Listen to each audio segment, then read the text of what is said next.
नमस्कार, मी रंजना. होमकुक रंजना चॅनलवरती आपल्या सर्वांचं मनापासून स्वागत आहे.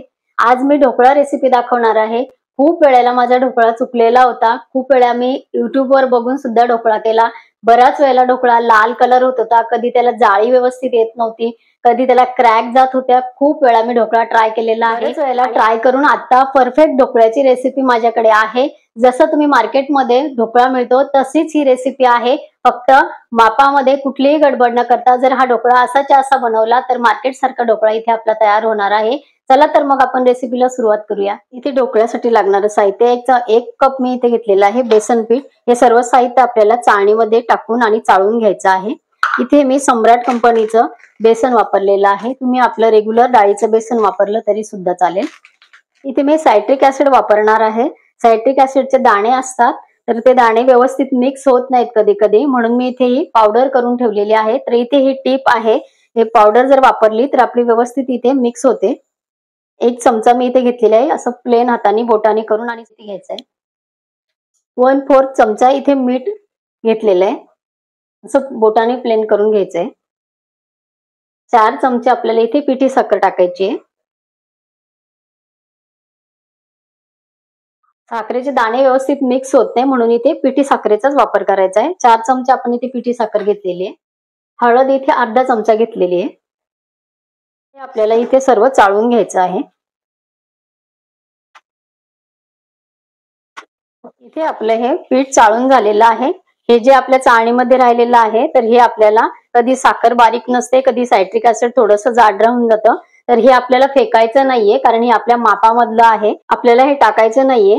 ज्या कपाने आपण इथे बेसन पीठ घेतलं होतं त्याच कपाने आपल्याला कप इथे पाणी घ्यायचं आहे. थोडंसं वरची ही लेअर आपली रिकामी आहे, यामध्ये आपल्याला हे टाकून घ्यायचं आहे. चाळणीमध्ये चाळून झाल्यानंतर जे साहित्याचे कण आपले राहिलेले होते ते पाण्यामध्ये व्यवस्थित आपल्याला इथे विरघळवून घ्यायचे. त्यानंतर आपल्याला हे पाणी इथे वापरायचं आहे. हे चाळून घेतलेलं साहित्य आपल्याला व्यवस्थित मिक्स करून घ्यायचं आहे. कधी कधी एखाद वेळेला हळदीमुळे हळद किंवा बाकीच्या सायट्रिक ऍसिड वगैरे व्यवस्थित मिक्स नाही झालं तर आपल्या ढोकळ्याचा कलर थोडासा लालसर येऊ शकतो, म्हणून आपल्याला हे सुकं साहित्य व्यवस्थित मिक्स करून घ्यायचंय. मिक्स करून घेतलेलं आहे. आपण हे एका बाउलमध्ये इथे काढून घेते. एका बाउलमध्ये मी हे साहित्य काढून घेतलेलं आहे. इथे आपल्याला थोडं थोडं पाणी घालून हे बॅटर भिजवून घ्यायचंय आणि आपण घेतलेल्या एवढ्याच पाण्याचा वापर आपल्याला इथे करायचा आहे. आपल्याला एवढ्याच पाण्यामध्ये हे बॅटर भिजवायचं आहे. यापेक्षा कमी किंवा जास्त पाणी आपल्याला इथे घ्यायचं नाहीये.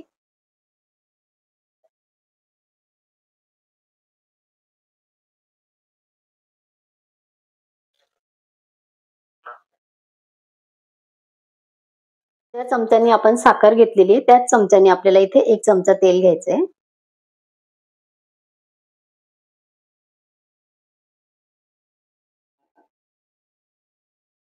तेल टाकल्यानंतर आपल्याला कमीत कमी 5 मिनिटं हे व्यवस्थित फेटून घ्यायचं आहे. कमीत कमी आपल्याला 10 मिनिटं हे बॅटर ठेवायचं आहे झाकून. त्यापेक्षा जास्त राहिलं तरी काही प्रॉब्लेम होत नाही. हे आपलं व्यवस्थित मिक्स करून झालेलं आहे. एकाच दिशेने आपल्याला हे बॅटर फेटायचं आहे. पातेल्यामध्ये पाणी टाकलेलं आहे, रिंग ठेवलेली आहे आणि यावर आपल्याला आता पॅक झाकण ठेवायचं आहे.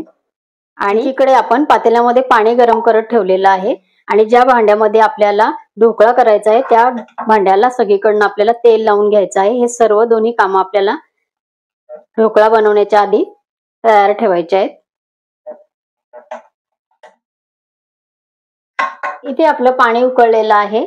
जेव्हा आपण ढोकळा इथे वाफवायला ठेवणार आहे त्यावेळेला आपल्याला हेच झाकण परत याच्यावर ठेवायचं नाहीये. दुसरं झाकण इथे बाजूला घेऊन ठेवायचं आहे.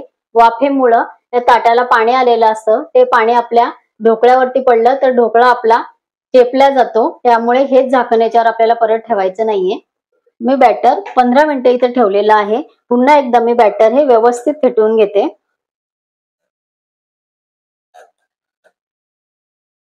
इथे मी अर्धा चमचा सोडा टाकणार आहे.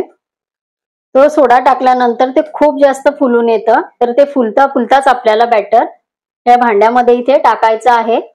ही प्रोसेस खूप घाईत होते, खूप फास्ट होते. यामुळे आपल्याला लगेच पटापट आपल्याला हे बॅटर ह्याच्यामध्ये टाकायचं आहे सोडा घातल्यानंतर.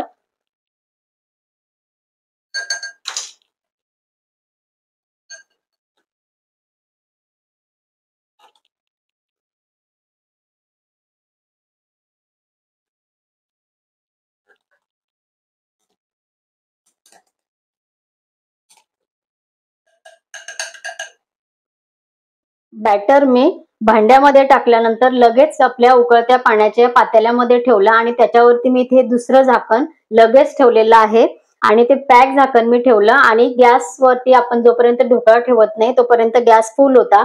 ढोकळा आतमध्ये ठेवल्यानंतर मी लगेच गॅस मिडियम केलेला आहे. 20 मिनिटं आपल्याला मिडियम गॅसवरती पॅक झाकण ठेवायचं आहे. मध्ये एकदाही आपल्याला झाकण उघडून बघायचं नाहीये.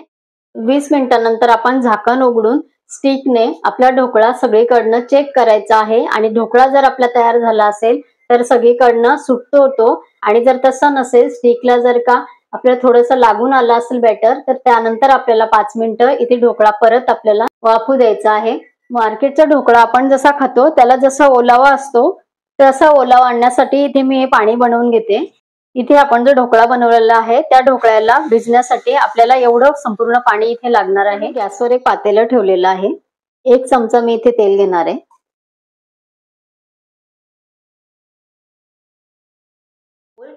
हे तेल आपल्याला कडकडीत गरम होऊ द्यायचं आहे. नंतर आपल्याला गॅस बंद करायचा आहे. त्यानंतर आपण याच्यामध्ये 1 चमचा राई घालणार आहे. इथे तेल आपलं एकदम गरम झालेलं आहे. इथे गॅस मी बंद केलेला आहे. 1 चमचा आपल्याला याच्यामध्ये राई घालायची आहे. इथे आपल्याला हे पाणी घालून घ्यायचंय. आता आपल्याला इथे गॅस चालू करायचा आहे. हे पाणी आपल्याला उकळायचं आहे छान. त्यामध्ये आपल्याला 1 चमचा साखर घालायची आहे. इथे माझ्याकडे पिठी साखर आहे मी ती घालणार आहे. या पाण्याला इथे उकळी येऊ द्यायची आहे. इथे मी हे पाणी अगोदर तयार करून ठेवलेलं आहे. ढोकळा माझा इथे तयार नाहीये. ढोकळा तयार झाल्यानंतर तर मी ढोकळा डिश मध्ये काढेन आणि ढोकळा थोडासा कोमट असेल त्यावेळेला इथे मी पाणी गरम करून त्याला उकळी आणल्यानंतर कोमट ढोकळा आणि हे उकळलेलं पाणी त्यावरती घालेन. ते सर्व पाणी आपला ढोकळा तिथे ऍब्झॉर्ब करून घेतो.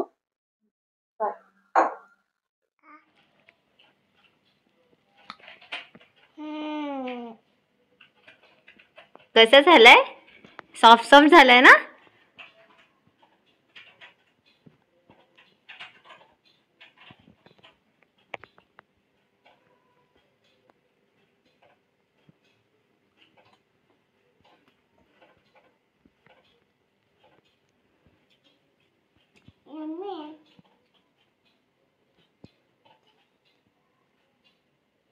ते पडलेलं साईडला ठेव. ते खाऊ नको आता.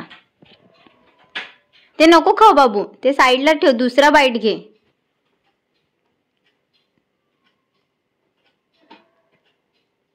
अगं तो साईडला ठेव ना. नाही तो खायचाच आहे का?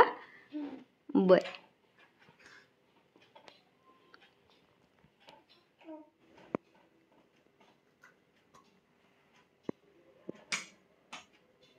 कसा झालाय?